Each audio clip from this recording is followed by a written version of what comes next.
أعوذ بالله من الشيطان الرجيم.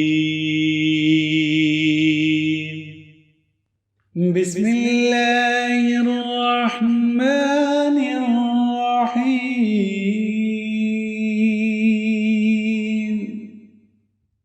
قل أعوذ برب الناس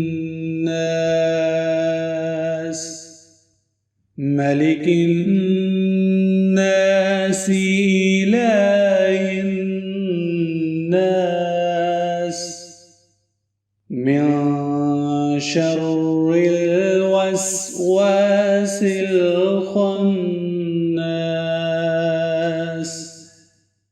الذي يوسوس في صدور الناس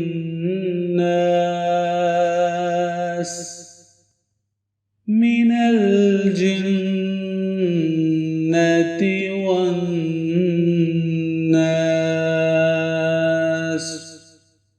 صدق الله العظيم.